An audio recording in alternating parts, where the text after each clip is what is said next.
minggu kita nak pergi breakfast ride. So dekat kedai Haji hari ni. Haji baru buka kedai. Haji ni dia meniaga nasi dagang. Dia punya orang kata killer menu dia nasi dagang.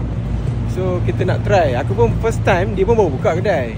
So kita akan pergi kedai dia. Kita tengok macam mana suasana kat sana. Lepas tu kita try makanan. Nanti aku review kat korang. So sekarang ni aku ada dekat Petronas SKVE. Kedai dia menghala ke Bukit Puchong. So nanti aku akan share dia punya link dekat bawah, lokasi kedai dia. So nanti korang boleh try juga yang mana-mana yang berhampiran dengan Bukit Puchong lah kedai dia. So let's go.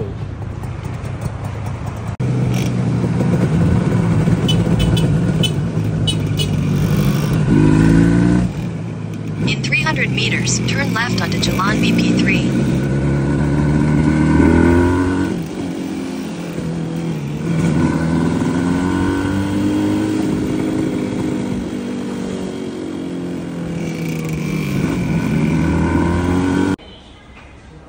Alhamdulillah kedai dia dekat je. Okay, dah sampai. So nasi dagang warisan Makcik. Dia baru buka ni dalam bulan ni lah. Dalam 2 minggu macam tu lah. Ni macam nasi lemak. Nasi lemak, ayam berempah. Okay, ni dia punya killer produk lah. Nasi dagang ni nasi minyak.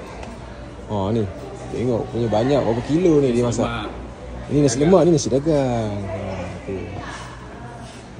Okay.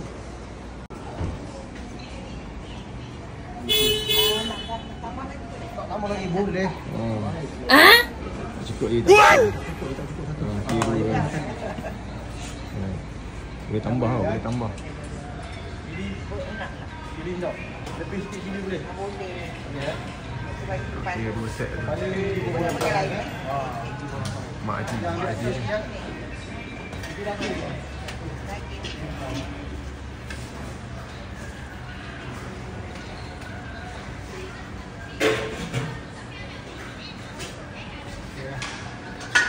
Dia ada apa je? Nasi lemak? Nasi lemak. Ini nasi lemak? Ini nasi dagang? Nasi minyak? Mantap. Ayam. Ayam dengan rempah. Ikan. Bawa timunnya. Okey, jalan tu. Kau punya mesti biasa ikan je. Saya biasa ikan ikan. Kali cobek Boleh? Oi, banyak je. Memang standard dia. Memang standard je tu? Memang standard dia. Alamak, banyak weh. Tak ada banyak-banyak orang. Standard dia ni. Kita makan sikit je. Orang kenal tak kenal pun macam ni je. Allah, okey.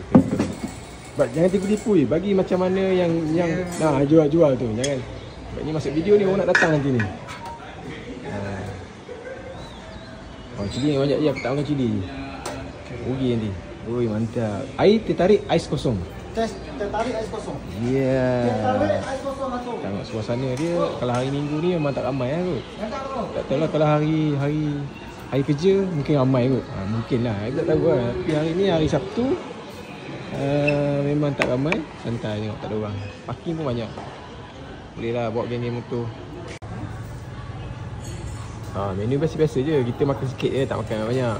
Kita makan nasi dagang je. Lepas tu ada kepala kat sini. Kepala ni kena pakai tangan ni. Mana boleh pakai sudu? Jaga sudu lah. Pakai sudu dulu lah. Jadi mesti sambung pakai tangan. Saya lah. Alright, bismillah.